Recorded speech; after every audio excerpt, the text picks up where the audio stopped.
If you can't give me a child, then perhaps we should consider ending this marriage," Jones declared firmly. I paused for a moment, collecting my thoughts before replying. "All right, I understand." But just as he seemed ready to finalize his decision, I interrupted with unexpected news. "Actually, I'm pregnant." Let me explain how we reached this point. I'm a homemaker in my 30s, married to Jones, who works in an office. Our journey began when I was employed at a food company. Through regular interactions over business matters, I found myself drawn to him. His rare but warm smiles left a lasting impression. Summoning my courage, I eventually confessed my feelings and proposed a relationship. However, Jones turned me down gently, saying, "I'm flattered, but I already have a girlfriend." Fate had other plans, though. A month later, he approached me with surprising news. "I ended things with my girlfriend because I realized I want to be with you." He confessed that my words had lingered in his mind, leading to the breakup, although I felt guilty for inadvertently causing the end of his previous relationship. Jones reassured me with a soft smile, saying, "Don't worry, it wouldn't have lasted anyway." His understanding solidified the start of our relationship. After 3 years of dating, we tied the knot. Jones expressed his wish to have children soon after marriage and asked if I'd consider being a homemaker. Since my job at the time was stressful and unrewarding, I agreed to his request and transitioned into managing our home full-time. Adjusting to life as a homemaker was more challenging than I'd imagined, but our marriage seemed happy and harmonious, making the effort worthwhile. Adding to this joy, Jones's family lived just a short walk from our home. Initially, I feared frequent visits and potential clashes with his parents, but they quickly proved me wrong. They welcomed me warmly, often saying, "You're like the daughter we never had." I built a strong bond with his mother, Carol, and came to trust his father, Tom, who, despite being reserved, was dependable. However, this idyllic relationship didn't last. A few years into our marriage, their attitudes shifted dramatically. Tom became even more withdrawn, and Carol's demeanor transformed into something unrecognizable. Her once kind words were replaced with sharp criticism.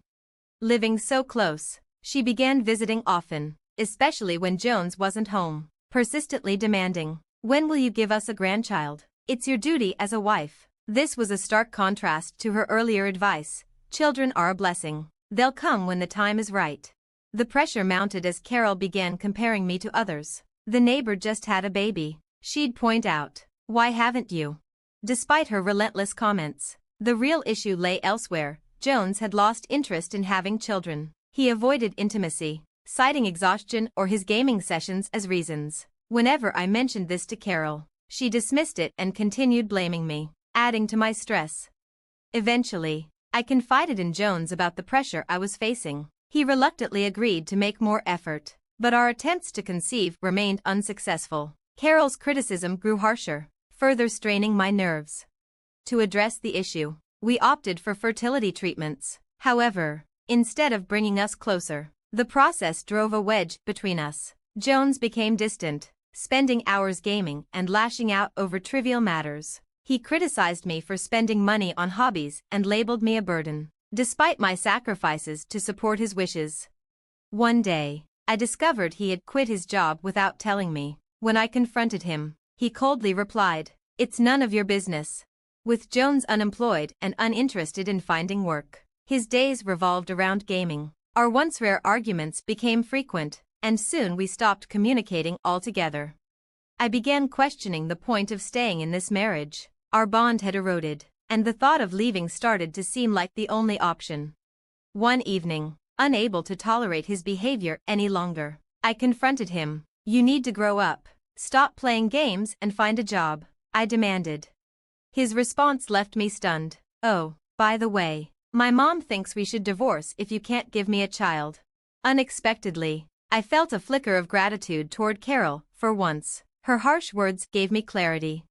Because, you see, I was pregnant. I'd recently found out but hadn't told Jones yet, and in that moment, I decided to withhold the news, realizing I needed to focus on my own future and newfound strength.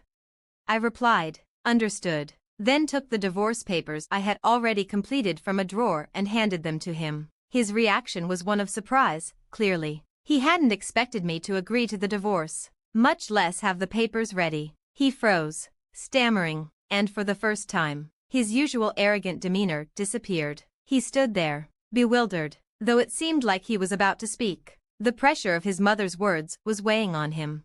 Reluctantly, he signed the divorce papers, casting furtive glances at me. We then moved on to discuss the division of assets. Truth be told, there was little for us to split. While he had frequently complained about my spending, it turned out he had been the one indulging in reckless financial habits. He not only wasted money on video games, but also spent large sums at game centers, draining his savings.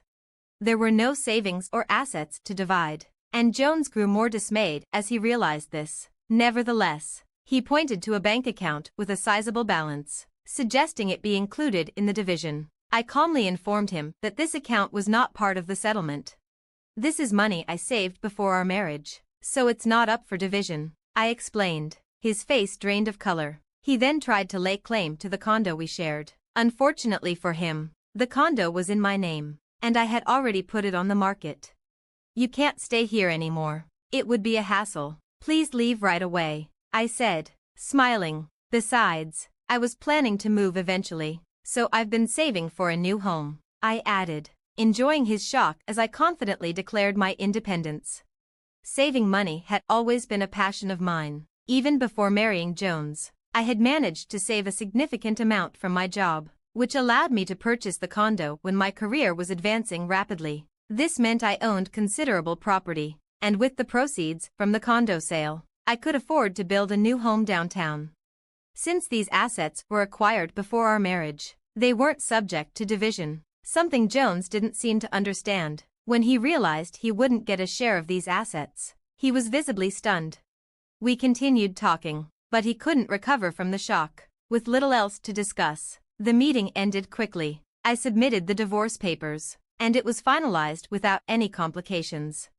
A few months later, I returned to my parents' house, where I received their full support during the birth of my son. I had a healthy baby boy, whom I named Ethan, inspired by a biblical figure. Now, I spend my days happily with my son and parents. I chose not to inform Jones about the baby, fearing Carol's interference if she learned of it. Meanwhile, Jones, evicted from the condo, moved back in with his parents, but he became reclusive after the divorce was finalized so easily. His appearance became so suspicious when he ventured out that the police often took notice, which made his situation rather pitiful. I later learned he had quit his job due to strained relationships with his colleagues. Apparently, he was disliked by many, particularly female employees, which led to his isolation. Eventually, he couldn't take it anymore and quit. Perhaps he had always been like that, hiding his true nature behind a facade of kindness when it suited him. 3 years later, I was working as the manager of a craft store, a place I had grown fond of. The owner, who was preparing for retirement, approached me with an unexpected offer. I'm getting older and thinking of retiring. Would you be interested in taking over the store? He asked. Given that my parents were helping with childcare, I had plenty of free time, and the idea of running the store seemed appealing. I didn't want to disappoint the regular customers, so I accepted without hesitation.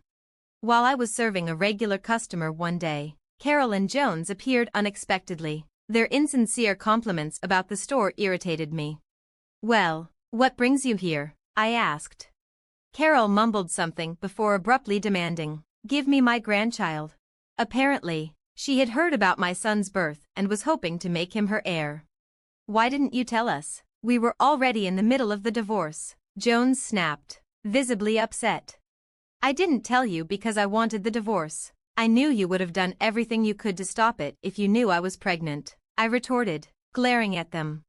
Carol persisted, demanding I return her grandchild, citing the 3 years we had been married. I was taken aback by her audacity. Just then, my parents entered. Sensing the tension, they asked, "What's going on? Is everything all right?" It seemed they had come after receiving a tip from a regular customer. Seeing Ethan with my parents, Carol rushed to him, cooing, "Oh, how adorable. He looks just like Jones when he was a child. I'm your grandma." I tried to intervene, but Ethan, with surprising firmness, declared, "I only have one grandma," and hugged my mother. My mother then politely asked Carol to leave, but Jones tried to forcibly take Ethan from my parents, shouting, "Just give him to my mom." I stepped in front of him to protect Ethan, but I was no match for his physical strength. I was shoved aside, and Jones nearly grabbed Ethan when, out of nowhere, my father executed a flawless shoulder throw, sending Jones sprawling. I looked up in shock to see my father, a former police officer with a reputation for competing in national championships, standing confidently. Jones, completely unaware of my father's skills, could only gape in pain and disbelief. "If you try to take my child or grandchild again, I'll take appropriate action," my father warned, showing his police badge. Carol turned pale, and they hurried off in a panic. I never learned what became of Carol and Jones after that, and truthfully, I didn't care to know. Several years later, Ethan expressed his desire to follow in my father's footsteps and become a police officer. "When I grow up, I'm going to be a police officer too, so I can protect Mom," he proudly declared. Under my father's guidance, Ethan excelled in his studies and martial arts, becoming a force to be reckoned with. I look forward to watching my son grow, grateful for the unwavering support and protection my father has given us. Thank you for watching until the end.